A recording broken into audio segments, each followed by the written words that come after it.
पहले हम लोग बात करते हैं कि लोकस क्या होता है। पहले लोकस के बारे में बात करते हैं, फिर हम लोग बात करेंगे कि हम लोकस प्रॉब्लम में हमको क्या क्या करना है, ठीक है ना। तो लोकस क्या होता है? The path along which A point moves obeying certain geometrical condition is called locus of A point.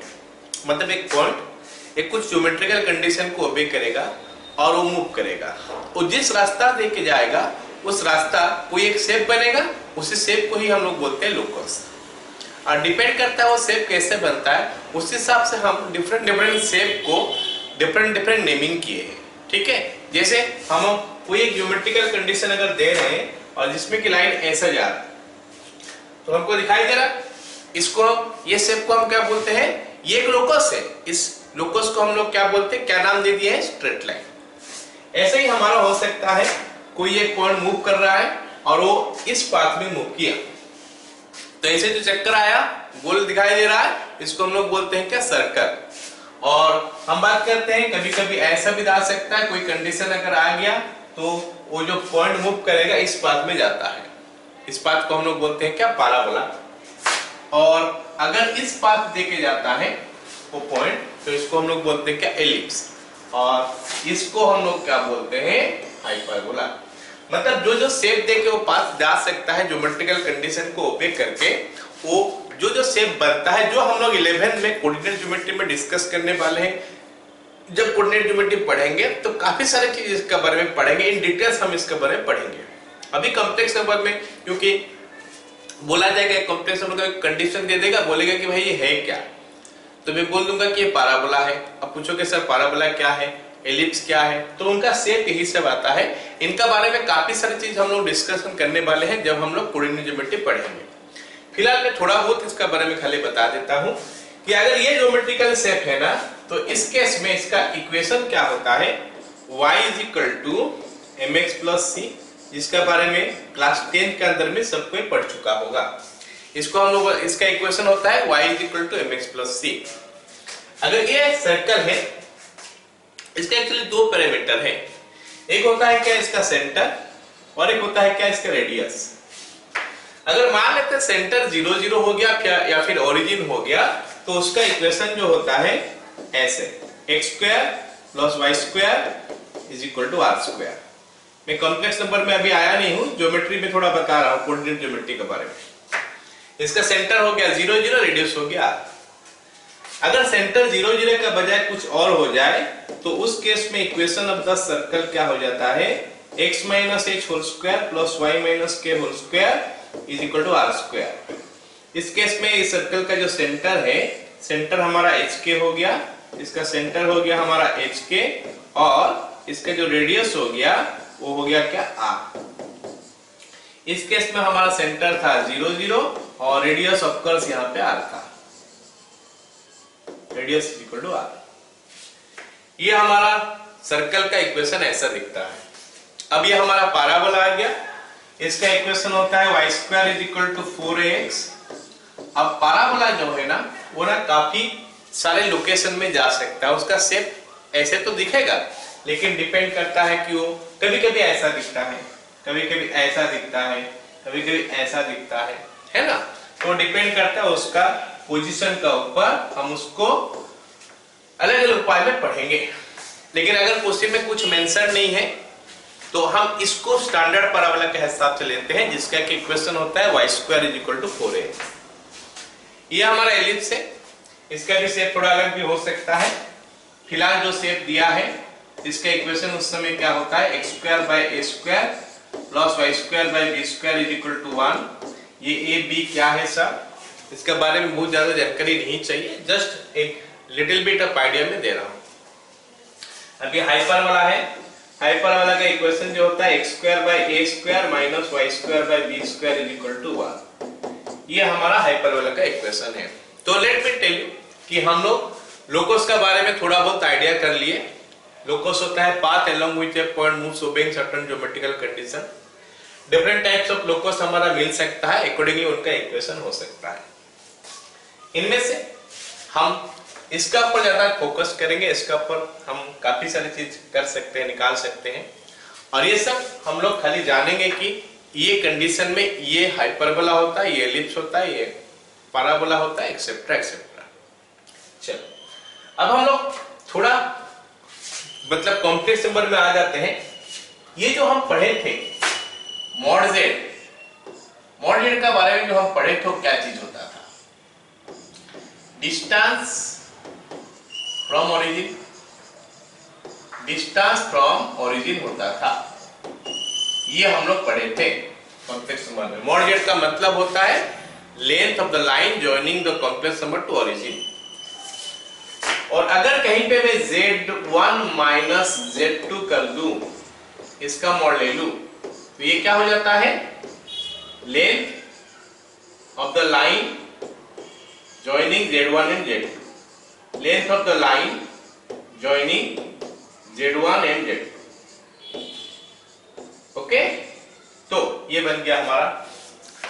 अब चलो बात करते हैं कि हमारा कॉम्प्लेक्स नंबर में जो इक्वेशन आता है, ये mod z is equal to r, ये क्या चीज को बताता है। अगर कहीं पे mod z is equal to r लिखा है तो क्या चीज बताता है, मतलब z ऐसे जगह में है ताकि ओरिजिन से उसका डिस्टेंस जो आ रहा है, z ऐसे जगह में है ओरिजिन से उसका डिस्टेंस आ रहा है।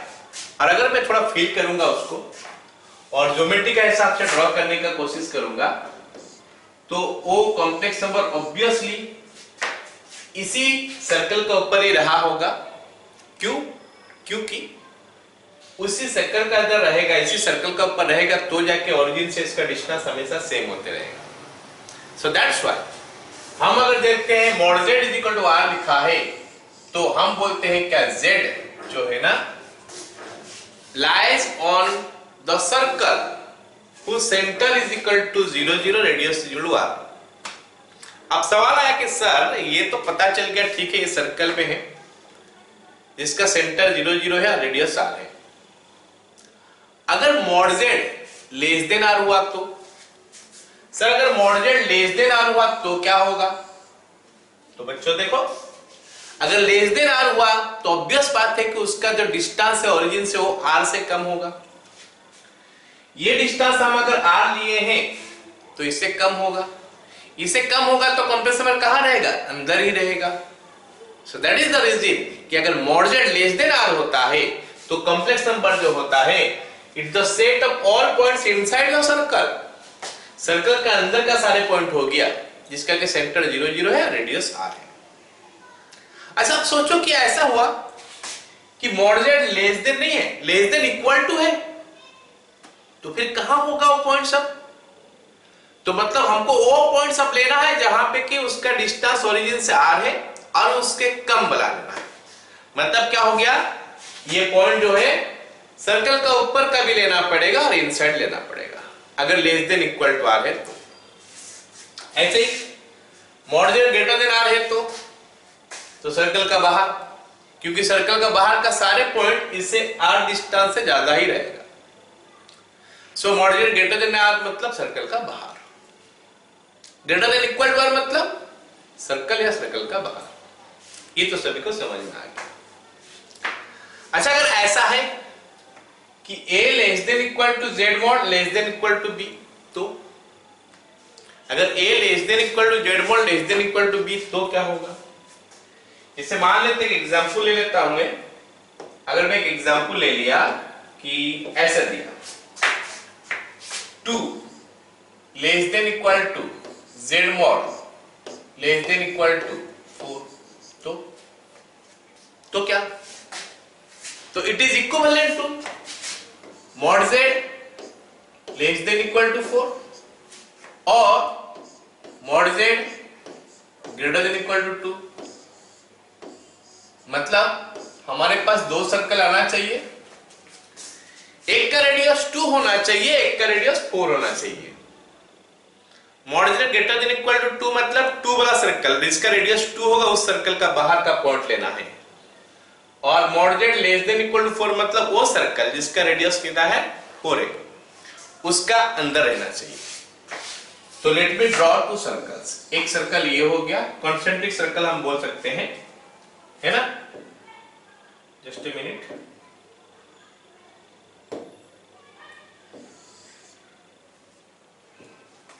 एक मिनट, है ना।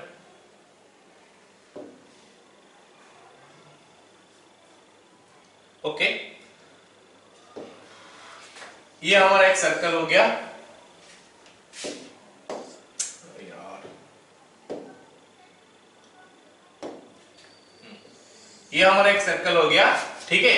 एक सर्कल हमारा यहाँ पे हो गया, ये हमारा दो सर्कल हो गया, ये दो सर्कल हो गया। अब देखते हैं कि इसका क्या है, सेंटर कहां है। ये हमारा इसका सेंटर हो गया,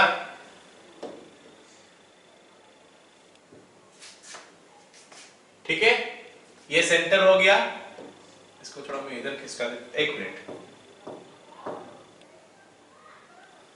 यहां पे ड्रॉ करता हूं, ऑलराइट ना। हाँ, ये हो गया हमारा सर्कल, इसका सेंटर ये हो गया हमारा 0 0, और रेडियस जो है हमारा क्या है, एक का रेडियस 2 है और एक का रेडियस हमारा 4 है, ये हमको दिया है।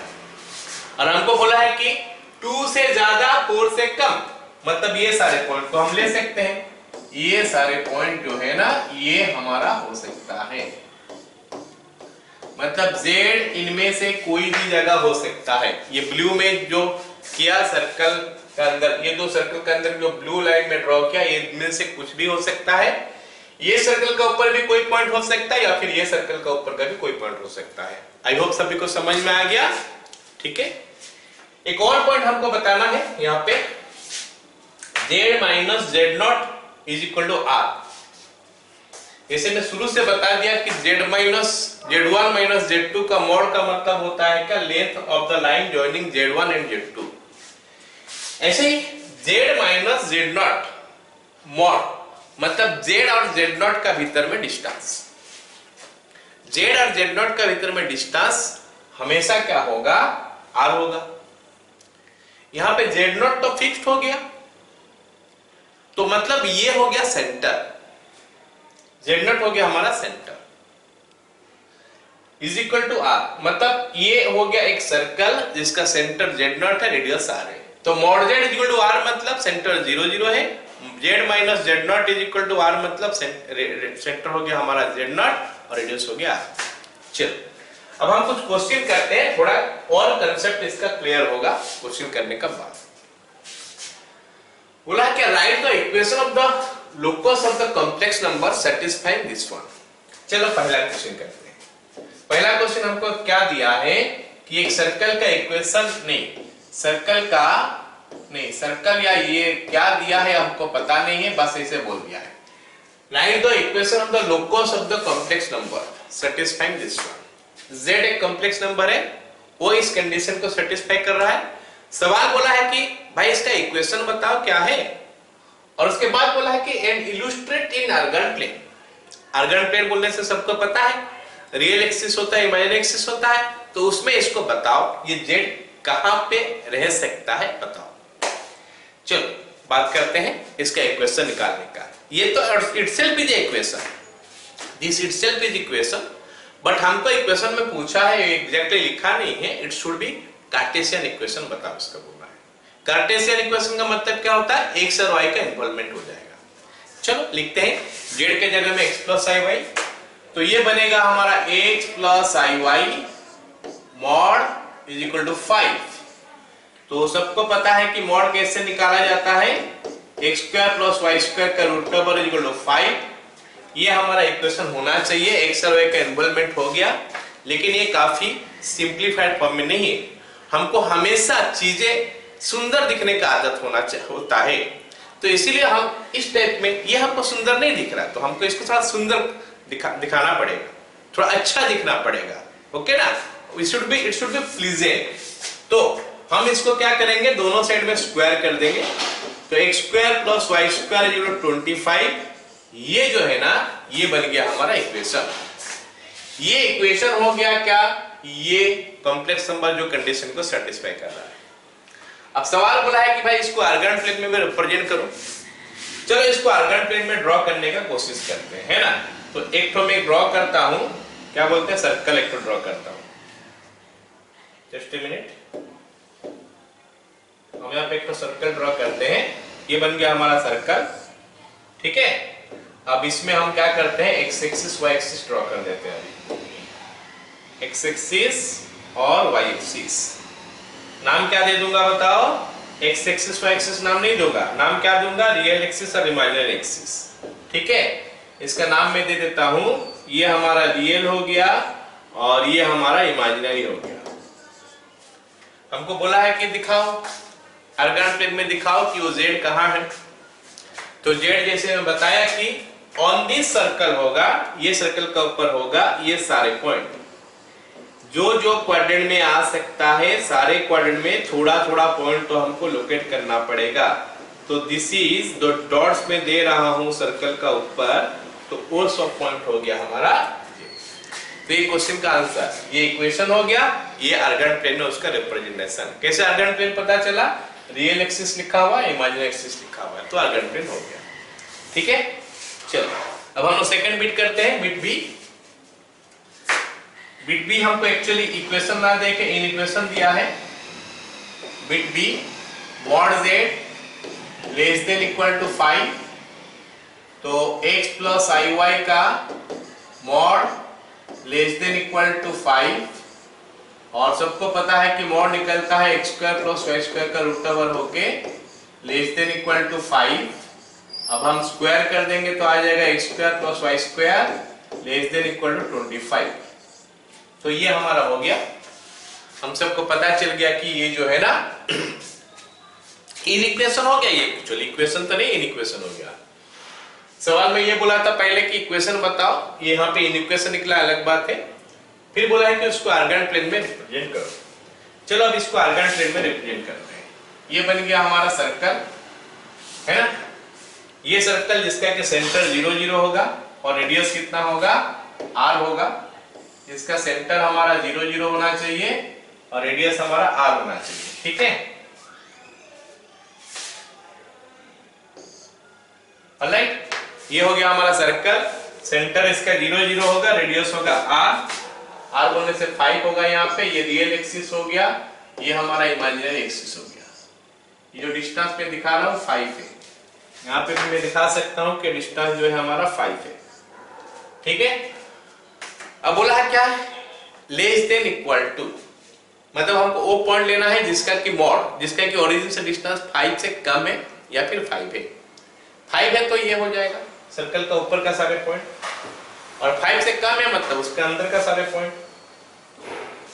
तो हमारा जो आंसर होगा ये इसका ऊपर का कुछ पॉइंट हम लोकेट कर सकते हैं, फिर उससे कम बोला है तो हम क्या कर सकते हैं, इसका अंदर का भी कुछ पॉइंट्स जो है हर क्वाड्रेंट में कुछ कुछ दिखाना पड़ेगा, एटलीस्ट सारे क्वाड्रेंट में जहां जाए आता है। हो गया, सो इक्वेशन हो गया, ये हमारा उसका क्या लोकस हो गया। अब अगला देखते हैं क्या दिया है कि mod z greater than equal to 5। हम सेम चीज लिए हैं ताकि हमारा कैलकुलेशन थोड़ा आसान रहे। But see mod z greater than equal to 5, तो हमारा x plus I Y greater than equal to 5 हो गया, x square plus Y square का root over greater than equal to 5 हो गया, या फिर यहाँ पे x square plus Y square आ गया हमारा greater than equal to 25। Okay, ये भी हमारा इन इक्वेशन हमको मिल गया है। अब हमको खाली दिखाना है कि आर्गन प्लेन में कैसे उसको बनाते हैं। ठीक है, तो ये हमारा हो गया सर्कल। अब हम क्या करने वाले हैं, यहाँ पे रियल एक्सिस और इमेजिनरी एक्सिस ड्रॉ करने वाले हैं। सर्कल हो गया, रियल एक्सिस इमेजिनरी एक्सिस भी ड्रॉ हो गया, ये हमारा रियल एक्सिस हो गया, ये हमारा इमेजिनरी एक्सिस हो गया। इसका जो रेडियस है ये हमारा 5 हो गया। रेडियस कितना है, 5 हो गया। अब हम क्या करेंगे, पॉइंट लोकेट करेंगे, कहां होता है। ग्रेटर देन बोला है मतलब सर्कल का ऊपर का पॉइंट तो आएगा, साथ में उसका बाहर में जितना है वो सारा भी आएगा। कभी कभी हम डॉट्स नहीं दे के ना ऐसे ही हमारा शेडिंग भी कर लेते हैं, जो अच्छा लगे उसको किया जा सकता है। ठीक है, ऐसे शेडिंग भी किया जा सकता है। So these are the points, ये हमारा पॉइंट्स हो गया।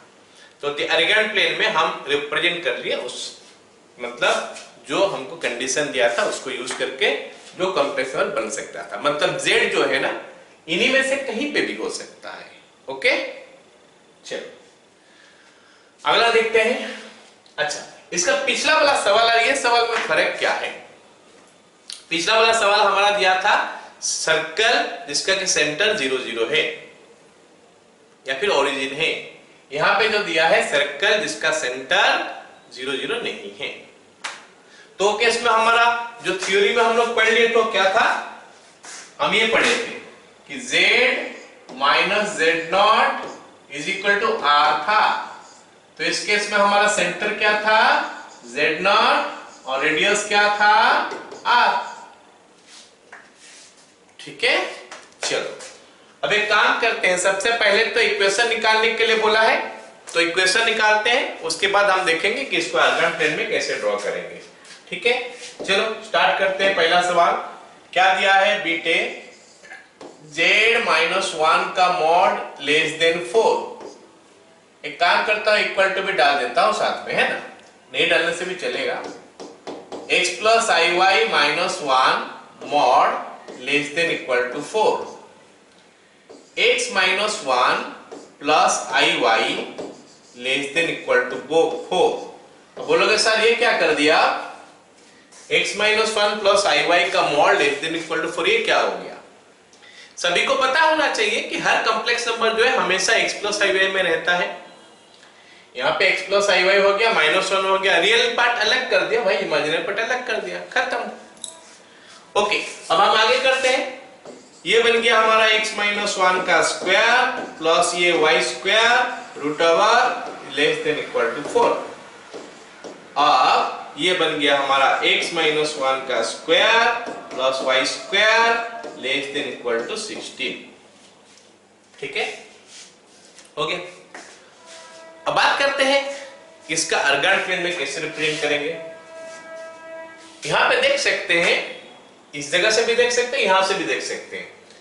z माइनस जेड नॉट में सेंटर क्या होता है, जेड नॉट। यहां पे z माइनस जेड नॉट का जगह में क्या लिखा है, 1 लिखा है। मतलब ये कॉम्प्लेक्स नंबर, सॉरी ये जो सर्कल है इसका सेंटर क्या होगा, जेड नॉट लिखा है, जेड नॉट का जगह में 1 है, मतलब 1 होगा। अब 1 बोलने से कॉम्प्लेक्स नंबर में क्या होता है, 1 प्लस आई 0 होगा। सो 1 प्लस आई 0 को हम सेंटर मानेंगे। रेडियस कितना है, 4 है। चलो ड्रॉ करने का कोशिश करते हैं। तो हम रियल एक्सिस इमेजिनरी एक्सिस पहले ड्रॉ कर ले।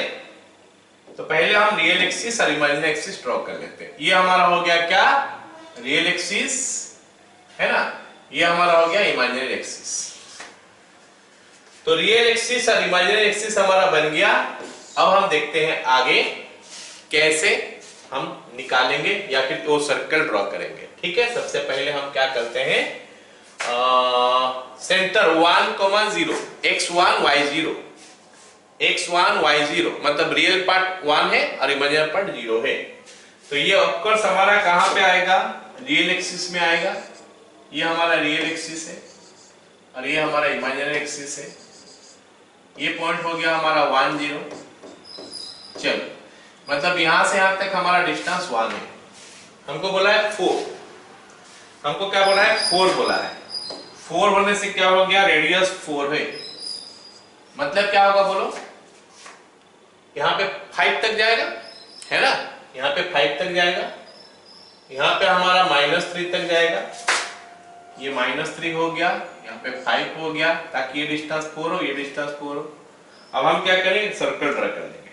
क्या करेंगे, एक सर्कल ड्रॉ कर देंगे, ऐसा बन के एक सर्कल बन गया। ठीक है, अब हमको आंसर लिखना है फाइनली। क्या लिखना है answer, less than equal to 4। Less than equal to 4 का मतलब क्या होगा, ये सर्कल का अंदर का सारे पॉइंट हो जाएगा। तो हम इसको ऐसे शेडिंग कर सकते हैं, डॉट्स भी डाल सकते हैं, शेडिंग भी कर सकते हैं, सर्कल का ऊपर का पॉइंट भी ले सकते हैं, है ना। ये हो गया इसका आंसर। अब सोचो, अगर खाली लेस देन देता तो, लेस देन इक्वल टू नहीं देता तो फिर हम क्या करते हैं। अगर खाली लेस देन देता तो हम क्या करते हैं, ये हमारा रियल एक्सिस हो गया, जस्ट ए मिनट, ये हमारा रियल एक्सिस हो गया, ये हमारा इमेजिनरी एक्सिस हो गया। एक काम करते हैं ना, अब हम क्या करते हैं, ड्रॉ करते हैं, सर्कल ड्रॉ करते हैं। ठीक है, सर्कल ड्रॉ करेंगे कैसे, यहां से स्टार्ट करेंगे, ऐसे करके ये घूम जाएगा, है ना। ये हो गया सर्कल हमारा, ये हमारा 1 पॉइंट है, यहाँ पे 5 है, ये 1 हो गया, ये हमारा 1 हो गया, ये 5 हो गया, ये हमारा -3 हो गया, ठीक है। अब बात हो गया कि हम इसको कैसे ड्रॉ करेंगे। हम ये जो ड्रॉ किए, मतलब क्या बोलते हैं उसको, लेस देन जो दिया है उसको कैसे दिखाएंगे। तो हम क्या करेंगे, जो सर्कल है ना ये डॉटेड कर देंगे, ये जो सर्कल हो गया हमारा ये डॉटेड हो जाएगा। हम कोशिश किए थे सर्कल को ही पूरा डॉटेड करने का, हुआ नहीं, कुछ और सिस्टम होगा करने का, है नहीं। ये हो गया हमारा सर्कल डॉटेड। अगर लेस देन दिया होगा खाली तो सर्कल को हमको डॉटेड बनाना है, अगर लेस देन इक्वल टू दिया होगा तो सर्कल को थिक बनाना है, ठीक है, क्लियर। चलो पहला बिट हो गया, अब दूसरा बिट करते हैं, z-1 plus i। Second bit करते हैं, bit b, z-1 plus i mod less than equal to 4। z-1 plus i mod less than equal to 4। चलो ठीक है, अब इसको करते हैं, इसका कार्टेशियन इक्वेशन निकालते हैं। तो z का जगह में x प्लस i डाल दिया जाए, x plus i y -1 plus i इसका mod less than equal to 4। तो अभी रियल को अलग कर देते हैं, तो x -1 हो गया, प्लस i कॉमन लेने का बाद y प्लस 1 हो गया, mod less than equal to 4। ये तो हम हमेशा ही करते हैं, जब भी कॉम्प्लेक्स नंबर हमको मिलता है हम उसको x प्लस i y में कन्वर्ट कर देते हैं। फिर हम क्या करेंगे, मॉड निकालेंगे। मॉड निकालते कैसे है, रूट अंडर x -1 का स्क्वायर प्लस y प्लस 1 का square less than equal to 4। अच्छा नजर नहीं आ रहा है तो स्क्वायर करेंगे तो आएगा x -1 का स्क्वायर प्लस y प्लस 1 का square less than equal to 16। खत्म। ये हमारा कार्टेशियन इक्वेशन हो गया। लेकिन हो सकता है इसको और सिंपलीफाई करने के लिए भी बोल सकता है, तो हम इसको लिख देंगे x square plus 1 minus 2x plus y square minus नहीं plus 1 plus 2y less than equal to 16, या फिर ये बन गया हमारा x square plus y square minus 2x plus 2y minus 16 minus 14 less than equal to 0। तो ये हमारा फाइनल आंसर दे सकता है अगर हमको बोल दिया कि कार्टेशियन इक्वेशन में इसको लिखो, ठीक है, कोई बात नहीं। अब हम इसको कैसे रिप्रेजेंट करेंगे, कहां पे रिप्रेजेंट करेंगे, आर्गन प्लेन में। तो आर्गन प्लेन में रिप्रेजेंट करने के लिए चलो रियल एक्सिस और इमेजिनरी एक्सिस पहले ड्रॉ कर लेते हैं। ये रियल एक्सिस हो गया, ये हमारा इमेजिनरी एक्सिस हो गया, तो इसका नाम दे देते हैं, रियल एक्सिस का नाम रियल एक्सिस, ये हमारा इमेजिनरी एक्सिस हो गया। अब हम सर्कल ड्रॉ करेंगे, तो देखते हैं कितना सेंटर कितना है। सेंटर कितना है, हम z माइनस z0 के साथ अगर कंपेयर करेंगे, लेस देन इक्वल टू 4 दिया है, तो यहाँ पे z माइनस z0 का जगह में क्या है, इसको ब्रैकेट z माइनस कर दिए, इसके साथ कंपेयर करने के लिए दोनों में से माइनस कॉमन ले लिए, ब्रैकेट में क्या आ गया 1 minus i mod less than equal to 4। मतलब z0 का वैल्यू जो है मेरे को दिखाई दे रहा है 1 माइनस i, ठीक है, 1 माइनस i। तो फिर सेंटर क्या होगा, रियल पार्ट 1 इमेजिनरी पार्ट -1, तो ये पॉइंट हो गया हमारा 1 माइनस i, तो ये सेंटर हो गया, ठीक है।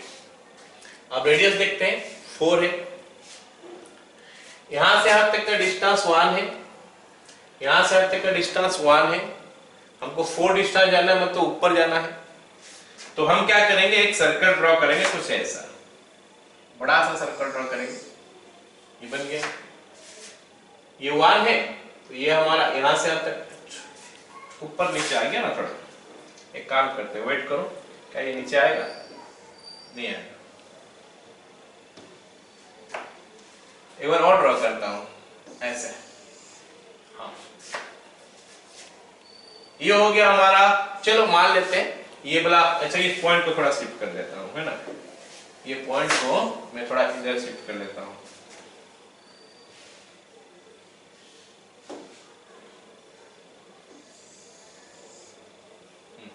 तो ये जो पॉइंट है हमारा, ये पॉइंट यहां पे हो गया मान लें 1,-1। तो ये डिस्टेंस हमारा, ये रेडियस हो गया, ये हमारा 4 है, यहाँ पे भी रेडियस हो गया, ये हमारा 4 है, ये मान लो। ठीक है, अब बोला है क्या लेस देन इक्वल टू 4, मतलब इसका अंदर का सारे पॉइंट हो जाएगा। इसका अंदर में जितना सारे पॉइंट है सारे हो जाएगा, क्योंकि सर्कल थिक बनाया गया है तो सर्कल का ऊपर का पॉइंट भी ले लोगे। That's all. तो ये इसको हम रिप्रेजेंट कर दिए। ये बन गया कार्टेशियन इक्वेशन, ये हो गया हमारा उसका अर्गन प्लेन में रिप्रेजेंटेशन। क्लियर? चलो अब कुछ सवाल करते हैं। ये हमारा जे वाला सवाल था, इसको थोड़ा समझने का कोशिश करेंगे कि ये कैसे करेंगे। अच्छा, इसको हम लोग ग्राफिकली भी कर लेंगे, ग्राफिकली भी इसको सॉल्व कर लेंगे, और इसका शॉर्टकट भी एक है, उसको भी बता दूंगा कैसे करोगे, देखते हैं। चलो हम पहले बात करते हैं कि ये बोला है कि z+4 का mod less than equal to 3। सबसे पहले हम इसको ड्रॉ करते हैं। z+4 का mod less than equal to 3, ये जो दिया है इसको पहले ड्रॉ करते हैं। इसको पता चल रहा है सबको कि ये एक सर्कल है जिसका कि सेंटर है हमारा क्या -4, क्योंकि मैं इसको z-z0 का कंपेयर करूंगा ना, z-z0 mod is equal to r। अगर इसके साथ कंपेयर करूंगा तो लिखूंगा z-4 का mod is equal to r का जगह में हमारा 3 दिया है।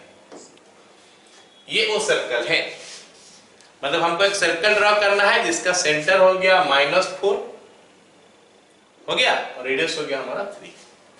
चलो कोशिश करते हो सर्कल को ड्रॉ करने का। पहले सर्कल ही मैं ड्रॉ कर देता हूं, फिर एक्सिस ड्रॉ कर दूंगा। ये हमारा सर्कल हो गया, है ना। अब हम यहाँ पे हम क्या करेंगे, एक्सिस ड्रॉ करेंगे। इस सर्कल का सेंटर हो गया हमारा क्या -4 और रेडियस है हमारा क्या 3। मतलब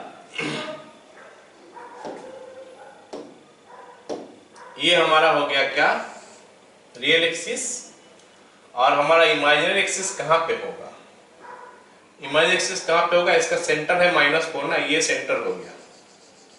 इस पॉइंट को मैं ले लेता हूं -4, x का वैल्यू -4 है, y का वैल्यू 0 मान लेते हैं, है ना। और रेडियस बोला है 3, मतलब यहां से यहां तक आएंगे तो 3 आएगा।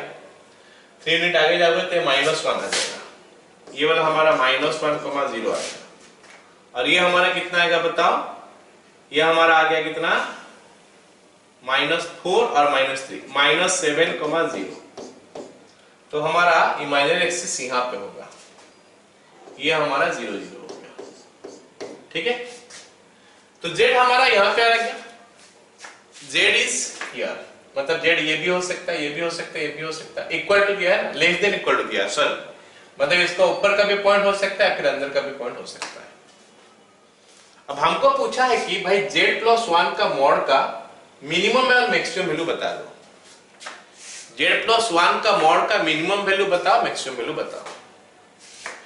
z+1 का मॉड का मतलब क्या होता है, z+1 का मॉड मतलब z -1, ये दोनों में डिस्टेंस है ना, z -1 में डिस्टेंस। ये -1 बोलने से तो ये पॉइंट है,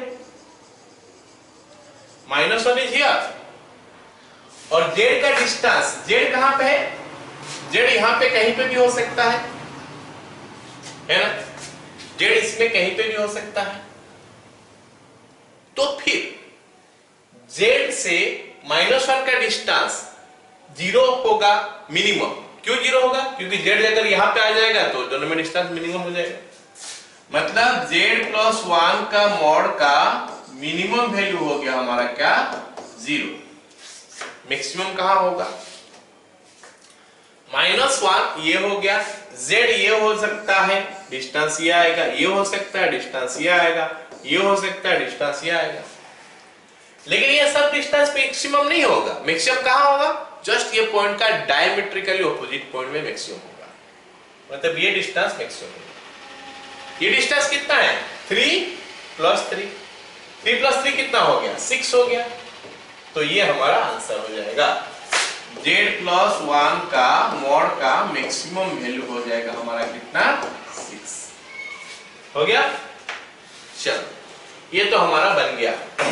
क्या बोलते हैं, बाय ज्योमेट्रिकली हम देख लिए। इसको हम ऐसे शॉर्टकट में कैसे देखेंगे, शॉर्टकट में कैसे बताएंगे इसका वैल्यू क्या है? जरा ध्यान देना इस चीज का ऊपर।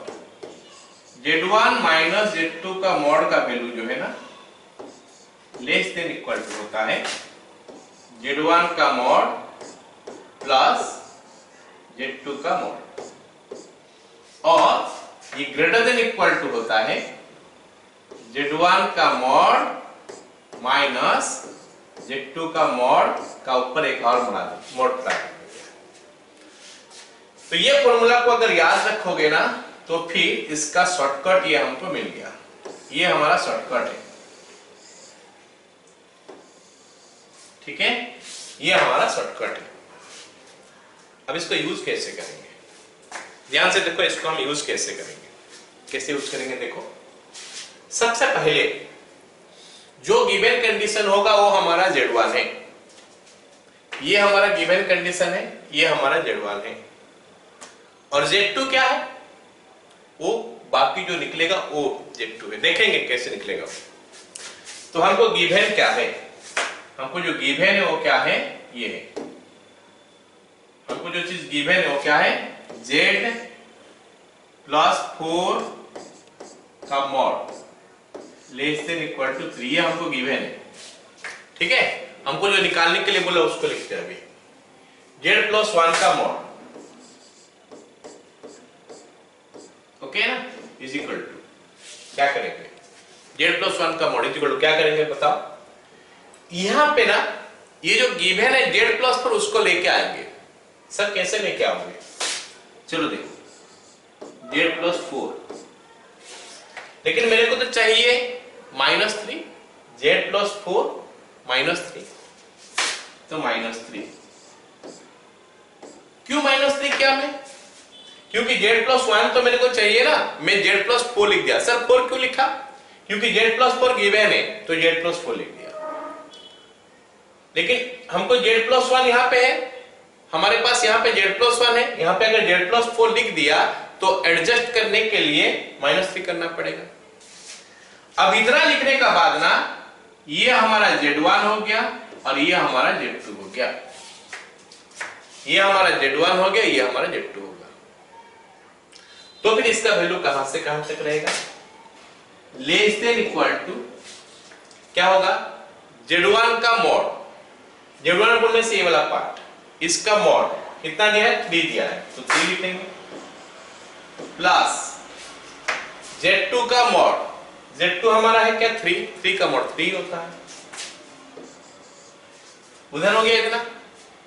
लेस देन इक्वल टू या फिर ग्रेटर देन इक्वल टू मैं बोलूं यहां पे Z1 का मॉड जो कि 3 है, माइनस Z2 का मॉड वो भी 3 है।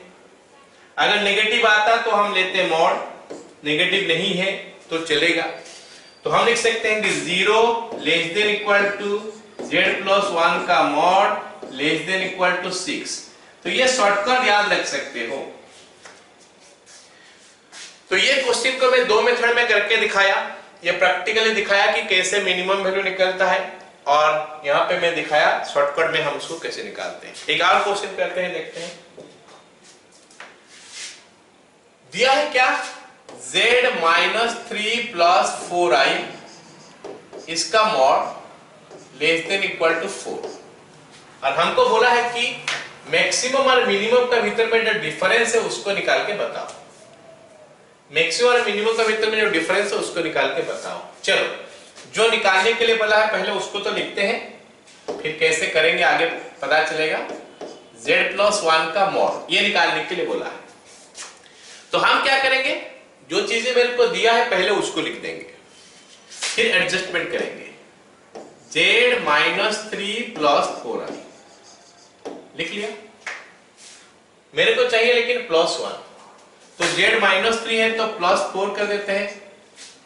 z -3 +4 हो गया, माइनस ये +4a नहीं चाहिए मेरे को तो -4a भी कर दूंगा साथ में, तो बन गया, हो गया ना।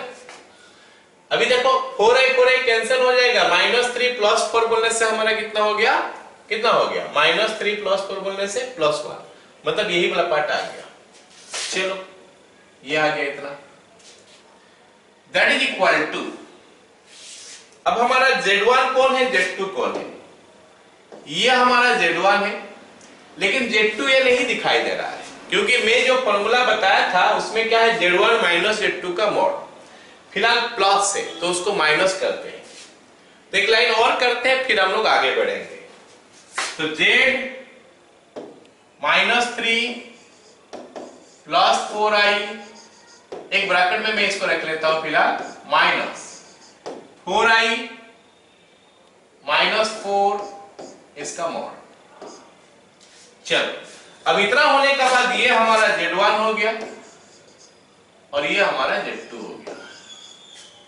Z1 कौन सा पता चल गया, Z2 कौन सा पता चल गया। अब मैं लिखने वाला हूं मैक्सिमम और मिनिमम, कैसे लिखेंगे, Z +1 mod less than equal to, इसका वैल्यू, इसका मॉड का वैल्यू कितना दिया है, लेस देन इक्वल टू 4, मैं 4 लिखूंगा, प्लस लिख रहा है, फॉर्मूला में प्लस ही लिखा है। Z2 का मॉड, Z2 ये है, इसका मॉड बोलने से कितना होगा, 16 + 16 √32 का √4 आता है। फिर यहां पे क्या हो जाएगा, less than equal to Z1 का मॉड जो कि 4 आ गया, माइनस Z2 का मॉड, Z2 का मॉड कितना हो जाएगा, 4√2, लेकिन ये नेगेटिव में आएगा तो इसके साथ मॉड भी डाल देंगे, है ना। मतलब क्या हो जाएगा, ये 4√2 -4 less than equal to Z +1 का mod less than equal to 4 + 2 4√2। लेकिन सवाल में ये नहीं बोला है कि मैक्सिमम कितना मिनिमम कितना निकालो। मैक्सिमम पता चल गया कि ये मिनिमम हो गया और ये मैक्सिमम हो गया, this is maximum, this is minimum. हमको बोला क्या है, डिफरेंस बता, सो दिस माइनस दिस कर दोगे, तो 4√2 4√2 कट गया, 8 आ गया, सो डिफरेंस जो है ये हमारा 8 आ गया। तो ये सवाल हमारा 2018 में आया था, ओके। चलो अगला सवाल देखते हैं क्या बोला है। बोला है कि Z -6i, जल्दी जल्दी इसको करते हैं ना।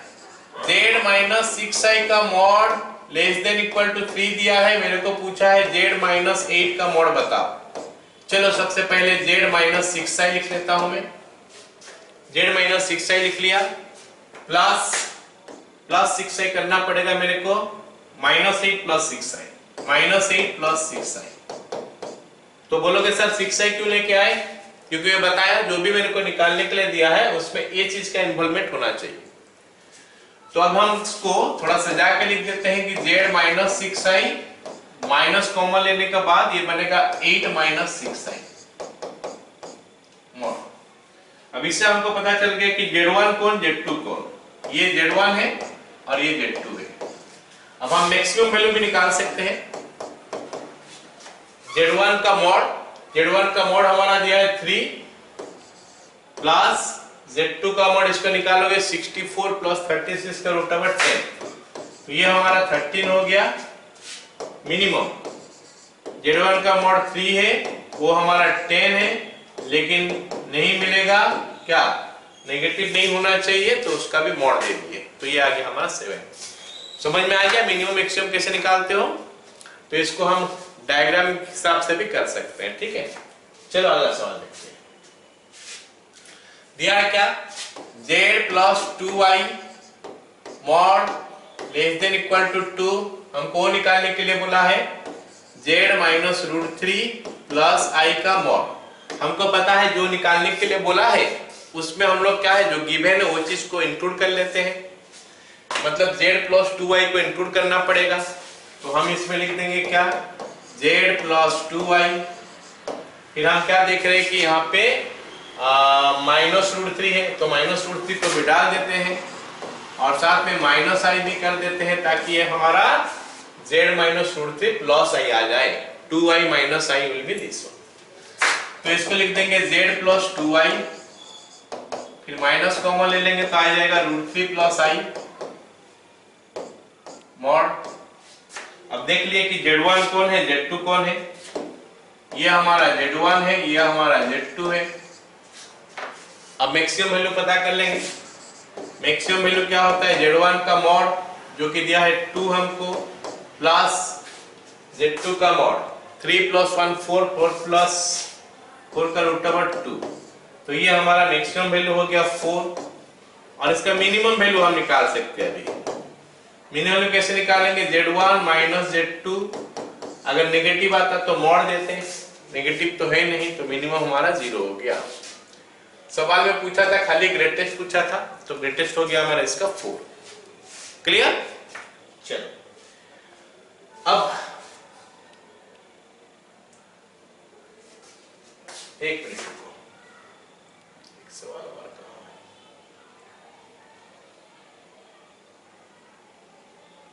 ठीक है, अच्छा ये हमारा सर्कल के ऊपर चीजें खत्म हो गया। अब और कुछ ज्योमेट्रिकल शेप जो आता है वो देखते हैं कि उसका वैल्यू हम कैसे निकालें, मतलब कौन सा कंडीशन आने से उससे आता है। चलो z - z1 / z - z2 का mod, z - z1 / z - z2 का मॉड = k। तो k का वैल्यू दो कंडीशन हो सकता है, या तो 1 होगा या फिर ≠ 1 होगा। अगर k 1 होगा तो locus of z is a straight line, है ना, is a straight line which is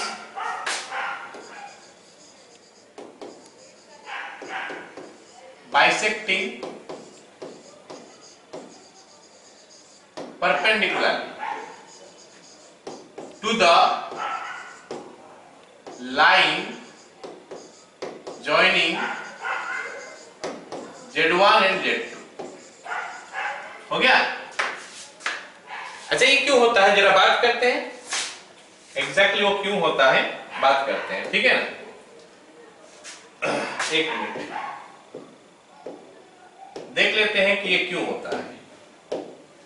जैसे दिया है कि z - z1 / z - z2 का मॉड = 1। तो अगर मैं मॉडुलस का प्रॉपर्टी लगा दूं तो z - z1 का मॉड बाय z - z2 का मॉड = 1 हो जाएगा।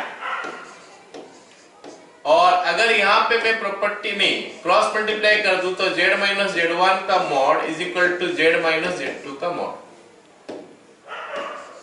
अब कोई मेरे को बताओ कि अगर मैं z - z2 का मॉड बोलता हूं तो इसका मतलब क्या है कि z और z2 में डिस्टेंस। ऐसे ही अगर z - z1 का मॉड बोलता हूं तो z और z1 में डिस्टेंस।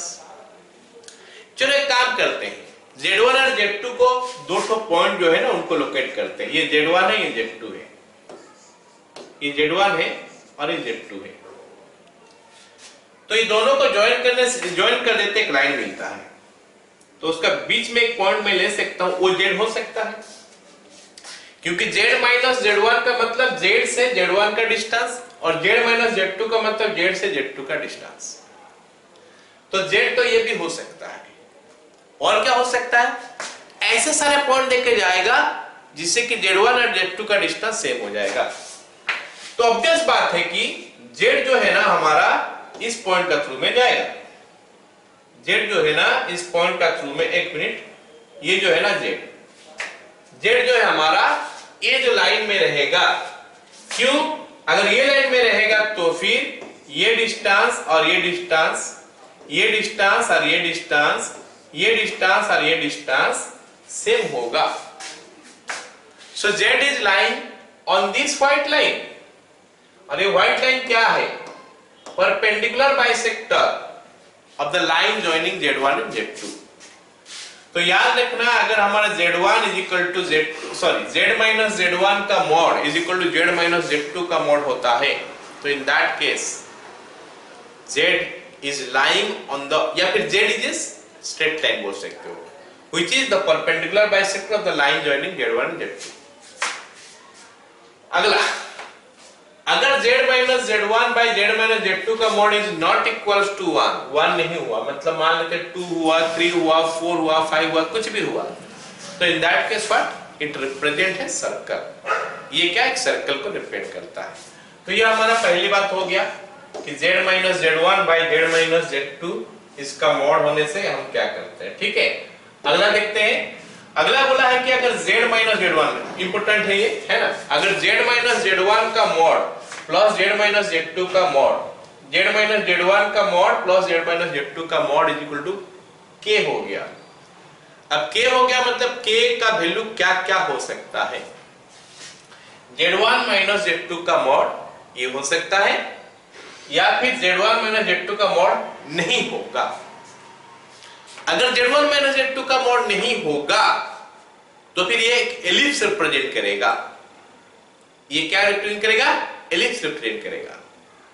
और अगर Z1 माइनस Z2 मॉड हो जाएगा तो Z lies on the line joining Z1 and Z2, line joining Z1 and Z2। जरा देखते हैं कि ऐसा क्यों होता है।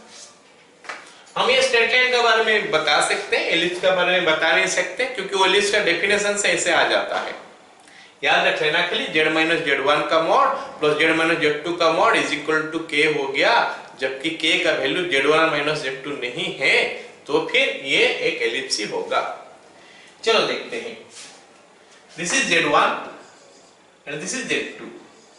मान लेते हैं ये हमारा Z1 है, ये हमारा Z2 है, ओके।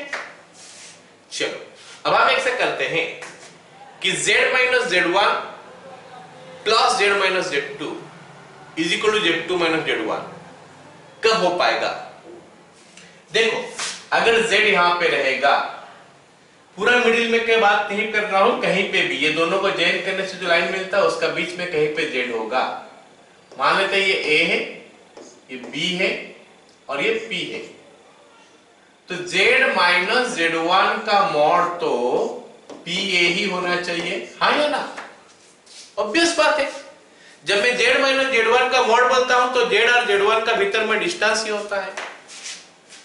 अगर मैं Z माइनस Z2 का मॉड बोलता हूं तो वो PB होना चाहिए। अब जब ये दोनों को मैं ऐड कर देता हूं, Z minus Z1 plus Z minus Z2, तो ये मेरा PA प्लस PB निकलता है, जो कि AB ही निकलेगा कि नहीं, ऑब्वियस बात है AB निकलेगा। इसका मतलब है कि ये दोनों को ज्वाइन करने से AB मिला, और AB क्या है, distance between Z1 Z2, so is equal to Z1 minus Z2 mod बोल लो या फिर Z2 माइनस Z1 मॉड बोल लो। So that's why we will say कि अगर Z minus Z1 mod plus Z minus Z2 mod is equal to Z1 minus Z2 का mod होता है, या फिर Z2 माइनस Z1 का मॉड होता है, दोनों सेम चीज होता है। हम पढ़े हैं कॉम्प्लेक्स नंबर में, Z का मॉड और माइनस ऑफ Z का मॉड दोनों सेम होता है, तो या तो ये हो जाए या फिर Z2 माइनस Z1 हो जाए, या फिर हम यहाँ पे डिफरेंस का सिंबल भी दे सकते हैं। तो फिर Z जो है ना, line joining Z1 and Z2 का ऊपर रहता है, Z line on the line joining Z1 and Z2, ठीक है, हो गया। अगला देखते हैं, अगला हमको क्या बोला है, और अगर नहीं हुआ तो फिर हमारा Z जो है एलिप्स हो जाएगा। Z माइनस Z1 का मॉड माइनस, अच्छा यहाँ पे देखो प्लस था, अभी देखो माइनस है, अगर माइनस है तो क्या होगा, Z माइनस Z1 का mod minus Z minus Z2 का मॉड इक्वल टू K होगा। तो K का वैल्यू या तो Z1 माइनस Z2 का मॉड होगा या फिर नहीं होगा। अगर होगा तो क्या होता है, Z is a ray originating from Z1, Z1 से वो ओरिजिनेट हो रहा है। रे बोलने से क्या होता है, जाता है ना। चलो पता करते हैं ऐसे क्यों होता है, देखते हैं, है ना। हम एक पॉइंट ले लेते हैं Z1 और Z2, ये हमारा Z1 हो गया, ये हमारा Z2 हो गया। सवाल में ये बोला है कि Z माइनस Z1 का मॉड, तो ये Z रख लिए, मान लेते हैं हमारा Z है, ठीक है, मान लेते हैं हमारा Z है। Z माइनस Z1 का मॉड, तो ये P हो गया, ये A हो गया, ये B हो गया। PA माइनस PB करूंगा, PA माइनस PB करूंगा तो हमको AB मिलेगा। PA is Z minus Z1 का mod minus Z minus Z2 का मॉड हो गया हमारा PB is equal to Z1 minus Z2 का मॉड, ये हमारा हो गया क्या, AB। तो P जो है ना इस लाइन का ऊपर, रे का ऊपर है, और क्या होता है आउटसाइड रहेगा, P जो है ना आउटसाइड रहेगा from Z1 line outside of Z1 and Z2, मतलब एक्सटर्नली रहेगा, इंटरनली नहीं रहेगा, ठीक है। लेकिन और एक चीज है, एक और चीज है, ये तो हो गया एक। अगर मैं यहां पे Z माइनस Z2 का mod minus Z minus Z1 का mod is equal to K लिखूं, तो मैं बोलूंगा कि रे जो कि Z1 से जा रहा है, देखो कैसे Z2 से जा रहा है, देखो यहां पे हमारा P जो है ना इस तरफ नहीं आ सकता, इस तरफ नहीं आ सकता, क्यों, क्योंकि PA Z माइनस Z1 बोलने से PA मतलब ये बड़ा होना चाहिए और ये छोटा होना चाहिए, PA माइनस PB, तो P इधर नहीं हो सकता, बीच में भी कहीं पे नहीं हो सकता, P बाहर ही रहेगा।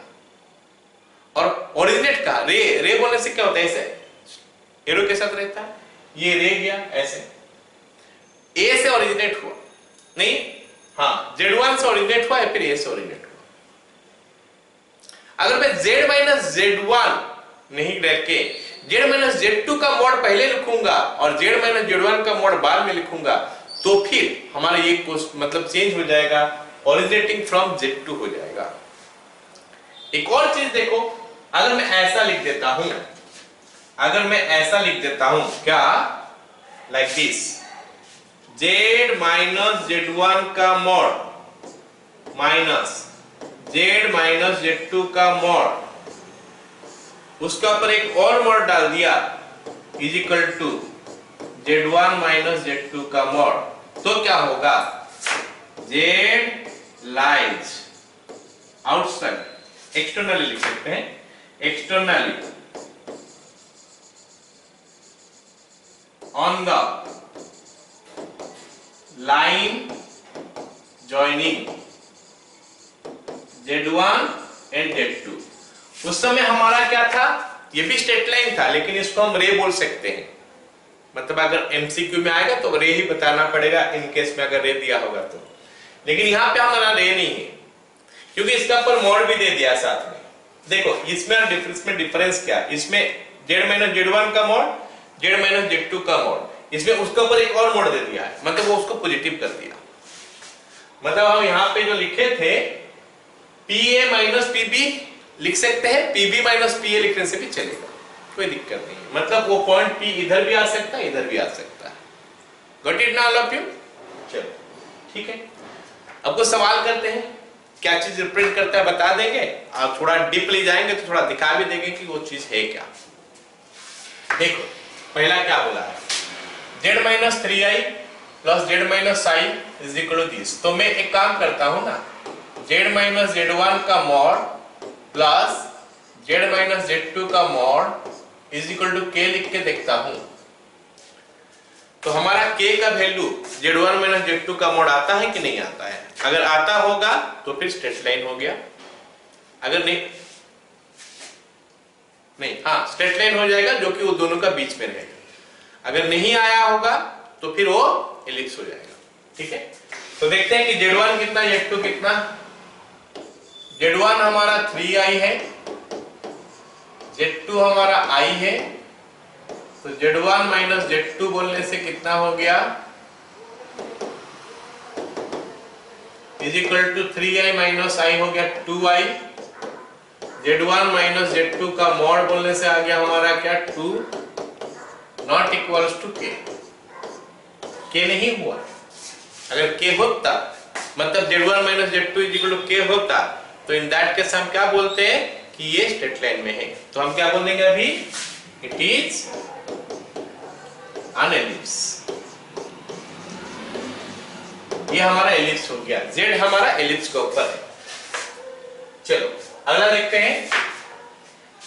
यहां पे फिर से वही चीज चेक करेंगे। Z1 का वैल्यू 3i है, Z2 का वैल्यू i है, Z1 माइनस Z2 का वैल्यू हमारा 2i होता है।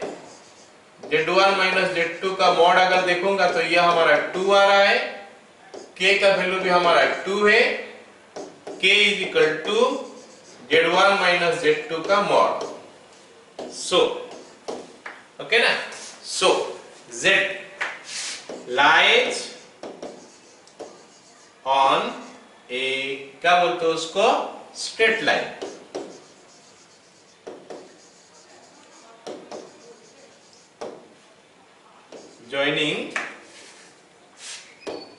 ज्वाइनिंग किसको किसको ज्वाइन करता है बाबू, ज्वाइनिंग किसको किसको, 3i एंड i। तो अगर एग्जैक्टली मैं दिखाना चाहूंगा कि Z कहां पे है तो Z यहां पे है। देखो ये i हो गया और ये हमारा 3i हो गया। तो Z कहां पे होगा, ये दोनों को ज्वाइन करने से जो लाइन मिलेगा, ये लाइन देख सकते हैं, ग्रीन वाला पोर्शन जो दिखाई दे रहा है वो हमारा Z है। इनमें से कोई भी हो सकता है, ताकि Z minus Z1 Z minus Z2 का मॉड करूं तो हमारा Z1 माइनस Z2 का मॉड आ जाए। ठीक है, तो ये अच्छा, ये लाइन का इक्वेशन हम लोग जब बाद में पढ़ेंगे ना, याद रखना ये वही इक्वेशन का इक्वेशन है। तो x इज इक्वल टू 0 हो जाएगा यहाँ पे। इस लाइन के ऊपर रहता है बोल सकते हैं। Z कहां पे, मतलब Z कहां पे रहता है बोलेगा तो बोल सकता है कि Z y एक्सिस के ऊपर रहता है, बोल सकते हैं हम लोग। या फिर ऐसे बोल सकते हैं कि Z x is equal to 0 के ऊपर रहता है, जो कि ये दोनों का बिटवीन में रहेगा, क्योंकि y एक्सिस में तो पूरा चल जाएगा ऊपर से नीचे, है ना। x इज इक्वल टू 0 भी बोलने से पूरा ऊपर से नीचे चल जाएगा। इस लाइन का ऊपर रहता है बोल सकते हैं। और ये दोनों पॉइंट का भीतर में, कौन कौन सा दोनों पॉइंट का भीतर में, i और 3i। ठीक है, चलो अगला सवाल देखते हैं। अगला सवाल मेरे को माइनस पे दिया है, तो हमको याद करना पड़ेगा फिर Z माइनस Z1 का mod minus Z minus Z2 का mod is equal to k होने से क्या कंडीशन होता है। k का वैल्यू या तो Z1 माइनस Z2 का मॉड होता है या फिर नहीं होता है। अगर Z1 माइनस Z2 का मॉड होता है तो हम बोलते हैं कि Z जो है उस लाइन का ऊपर है, Z1 और Z2 को ज्वाइन करने से जो लाइन का ऊपर रहता है। या फिर रे बोल सकते हैं जो कि Z1 से स्टार्ट होगा। अगर नहीं है तो इन दैट केस हम उसको क्या बोलेंगे, वो एक हाइपरबोला है। तो देखते हैं कि Z1 कितना, Z2 कितना और k कितना। Z1 हमारा है कितना, फिर से 3i हो गया। Z2 हमारा कितना है i, k is equal to 2। Z1 minus Z2 का मॉड 3i माइनस i का मॉड हो गया, जो कि 2i का मॉड जो कि 2 हो गया। तो k is equal to Z1 minus Z2 का मॉड। ठीक है, तो हम बोल सकते हैं सो Z इज ए रे, okay, originating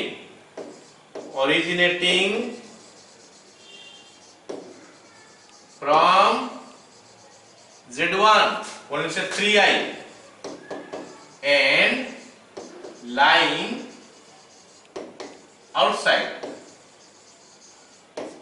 the line joining 3i and i।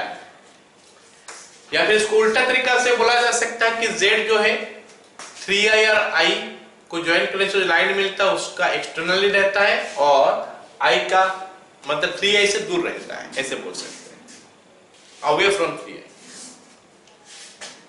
चलो अब देखते हैं क्या नेक्स्ट बोला है। यहां पे मैं देख रहा हूं कि Z1 का वैल्यू 3i है, Z2 का वैल्यू फिर से i है, k का वैल्यू हमारा 4 है, Z1 माइनस Z2 का मॉड हमारा देखा ही जा रहा है 2i का मॉड है जो कि 2 है, तो k not equal to Z1 minus Z2 का मॉड। इसका मतलब Z lies on a hyperbola, Z lies on a hyperbola. आ गया समझ में यहां तक? ठीक है, चलो अब इसको देखते हैं ये क्या रिप्रेजेंट करता है। 1 minus I Z by Z plus I का मॉड इज इक्वल टू 1। अच्छा ऐसे टाइप का कुछ हम देखें, ऐसे टाइप का देखें, क्या देखें बताओ। z minus Z1 by z minus Z2 का mod is equal to k लिए थे, k का वैल्यू अगर 1 होता है तो फिर ये परपेंडिकुलर बाइसेक्टर के ऊपर रहता है, ये बताया गया था। Z1 और Z2 को ज्वाइन करने से जो लाइन मिलता है उसका परपेंडिकुलर बाइसेक्टर में रहता है, ये बताया गया था। लेकिन यहां पे फिलहाल ये स्पेस पे इस टाइप का नहीं दिखाई दे रहा है, तो प्रॉब्लम तो ही है, क्योंकि इसमें तो दोनों Z ही है, इसमें Z बाद में है। तो चल देखते हैं किसको कैसे करेंगे। एक काम करते हैं, ये 1 के जगह में मैं लिखता हूं minus I square minus I Z by Z plus I. बोलोगे सर ऐसा क्यों लिख रहे हो, बताता हूं एक लाइन के बाद।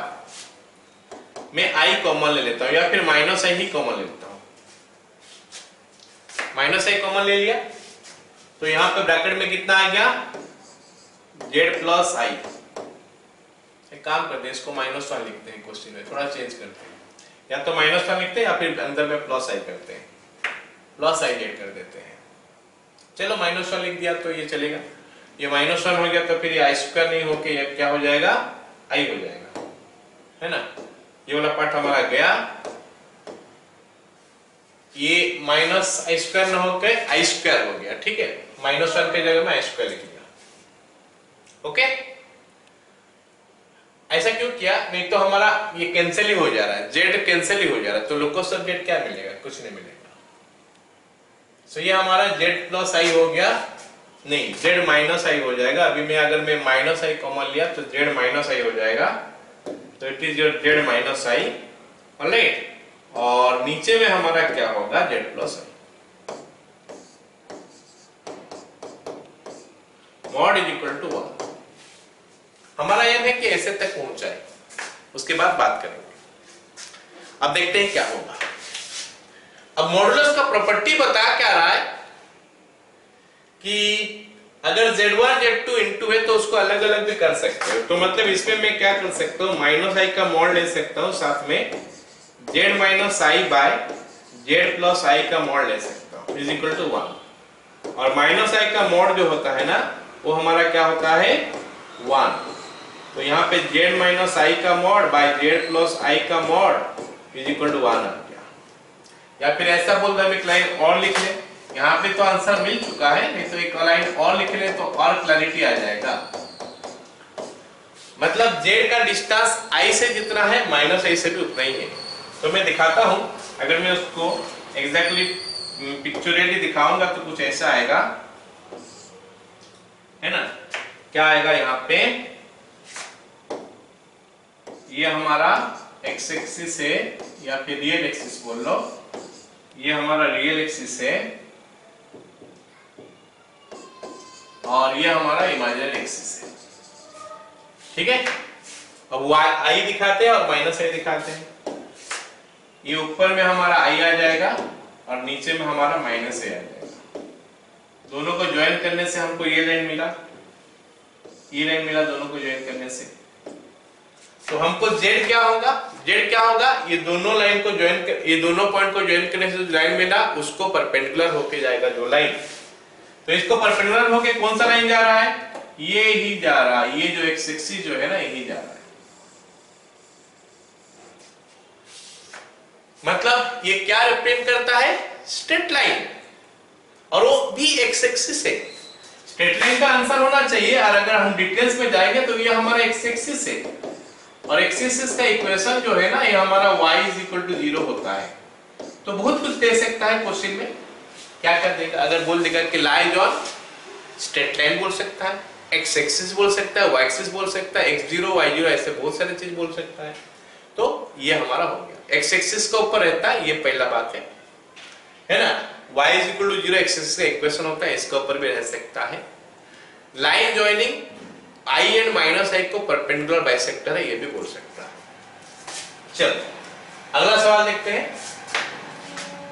अगला सवाल क्या बोला है कि for what value of m this does not represent a circle.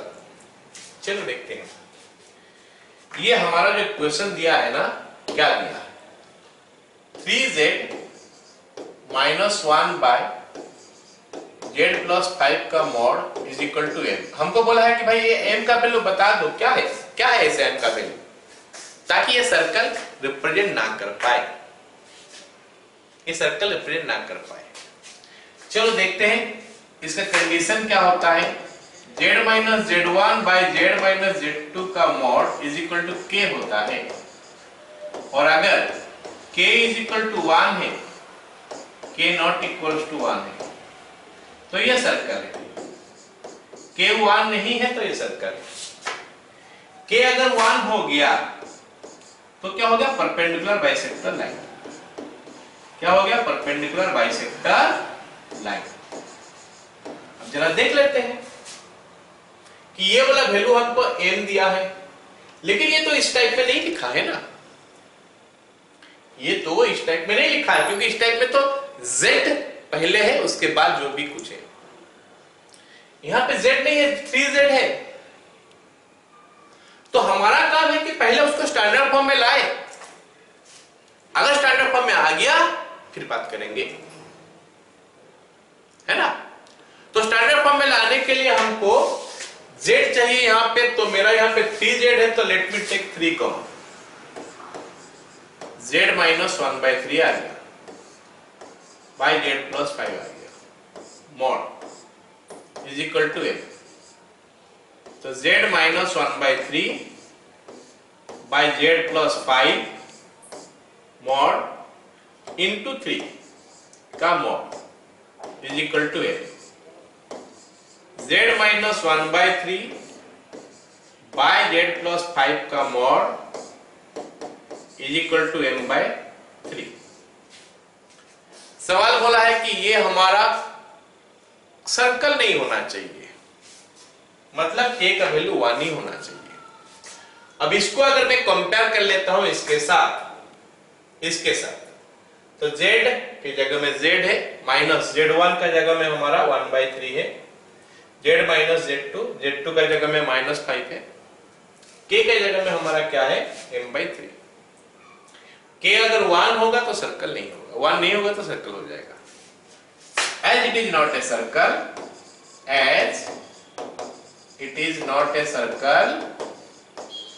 so m/3 = 1 या फिर m = 3। क्लियर हो गया ना। चलो अब अगला पढ़ते हैं। ओके, अगला चीज हम लोग पढ़ेंगे क्या, आर्गुमेंट ऑफ z। तो इसका लुकोस कैसे निकलता है, देखते हैं इसका लुकोस क्या निकल के आता है।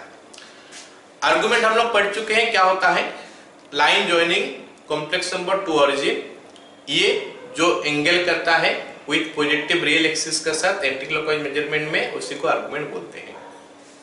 2-3 पॉइंट हमको पढ़ना है कि आर्गुमेंट ऑफ z अगर थीटा कहीं पे दिया होगा तो z क्या चीज को रिप्रेजेंट करता है, represent all points in straight line passing through origin, और जिसका कि आर्गुमेंट है या फिर जो कि एक एंगल करता है theta with positive direction of क्या, रियल एक्सिस, और एंटी क्लॉकवाइज मेजरमेंट भी होता है, यहाँ पे नहीं लिखा है, that measurement must be anti clockwise.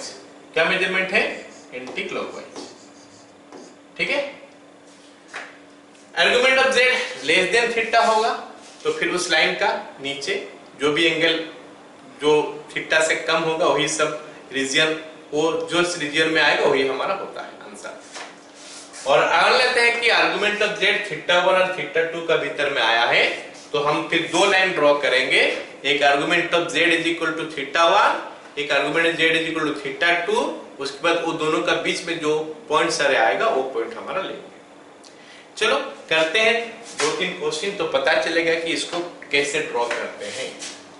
पहला क्वेश्चन को हो गया argument of z is equal to pi by 4। बीटे हमको दिया क्या है, argument of z is equal to pi by 4। अच्छा तो क्या होगा, फिर ये एक स्ट्रेट लाइन ही होने वाला है, एक स्ट्रेट लाइन ही होने वाला है जो कि ओरिजिन दे के पास करेगा। Argument of z is equal to pi by 4 एक स्ट्रेट लाइन होगा जो कि ओरिजिन दे के पास करेगा। चलो देखते हैं कौन सा लाइन हो सकता है। ये हमारा दो लाइन ड्रॉ कर देते हैं, x एक्सिस और y एक्सिस, जिसको कि हम लोग नाम दे देंगे क्या, रियल एक्सिस और इमेजिनरी एक्सिस। तो ये हमारा रियल एक्सिस हो गया, ये हमारा रियल एक्सिस हो गया और ये हमारा इमेजिनरी एक्सिस हो गया। अब हम क्या करें, एक लाइन और ड्रॉ करेंगे, एक लाइन और ड्रॉ करेंगे जो कि ओरिजिन से निकलेगा। ये ओरिजिन से निकला लाइन, ये लाइन ड्रॉ किए, ओरिजिन से एक लाइन निकला जो ऐसे किया, ठीक है ना। ये लाइन 45 डिग्री एंगल करना चाहिए positive direction of real axis के साथ। तो ये अगर हमारा 45 डिग्री एंगल कर रहा है, दिस एंगल इज 45 डिग्री। अब जेड जो है ना इस लाइन के ऊपर कहीं पे भी हो सकता है, ये जेड हो सकता है, ये जेड हो सकता है, ये जेड हो सकता है, ये जेड हो सकता है, ये जेड हो सकता है। लाइन के ऊपर, ऑन द लाइन, लाइन के ऊपर कहीं पे भी हो सकता है, क्योंकि कोई भी पॉइंट ले लो इस लाइन का ऊपर, उसको ओरिजिन के साथ ज्वाइन करोगे तो यही लाइन मिलेगा और वो 45 डिग्री एंगल कर रहा होगा, मतलब आर्गुमेंट उसका 45 डिग्री हो गया। It means argument of z is equal to pi by 4 या फिर argument of z is equal to theta is representing a straight line, that's all. अब नेक्स्ट बिट आ गया हमारा क्या, argument of z less than equal to pi by 4। Next bit हमको दिया क्या है, argument of z bit b, argument of z less than equal to pi by 4। तो ये किस चीज को रिप्रेजेंट करता है, ये एक रीजन को रिप्रेजेंट करेगा, ये एक रीजन को रिप्रेजेंट करेगा, ठीक है ना। कौन सा रीजन को रिप्रेजेंट करेगा, ये हमारा रियल एक्सिस हो गया, ये हमारा इमेजिनरी एक्सिस हो गया। रियल एक्सिस और इमेजिनरी एक्सिस हो जाने के बाद यहाँ पे हम लोग क्या करने वाले हैं, नाम दे देंगे रियल एक्सिस और इमेजिनरी एक्सिस। अब ध्यान से सुनो, argument of z less than equal to pi by 4 बोला है, तो पहले तो हमें argument of z is equal to pi by 4 बोला, एक तो लाइन ड्रॉ कर लेता हूं, ये लाइन हो गया argument of z is equal to pi by 4। ये जो एंगल हम देख रहे हैं ना, ये एंगल हमारा पाई बाय 4 है। अब सवाल बोला है कि वो सारे पॉइंट्स दिखाओ जिसका आर्गुमेंट पाई बाय 4 या उससे कम है। तो उससे कम आर्गुमेंट वाला क्या होगा, जो पॉइंट्स होगा उसका नीचे ही रहेगा, वो पॉइंट्स क्या होगा उसका नीचे ही रहेगा, मतलब ये सारी चीजें है ना, ये सारी चीजें आ जाएगा, ठीक है। चल बिट सी अभी करते हैं। बिट सी हमको क्या बोला है, 5/6 less than argument of z less than 5/3। Question same type का ही बनने वाला है। पहले आर्गुमेंट ऑफ z हम ड्रॉ करेंगे, argument of z is equal to, एक तो हो जाएगा हमारा π/6 वाला और एक हो जाएगा π/3 वाला। चलो दो लाइन ड्रॉ करते हैं, पहले π/3 वाला ड्रॉ करते हैं। π/3 वाला थोड़ा ऊपर रहेगा ऐसे करके, ये लाइन हो गया, और π/6 नीचे रहेगा, ये लाइन हो गया π/6 वाला। तो दो लाइन बन गया। अब हमको क्या करना है, एंगल देना है दोनों के लिए।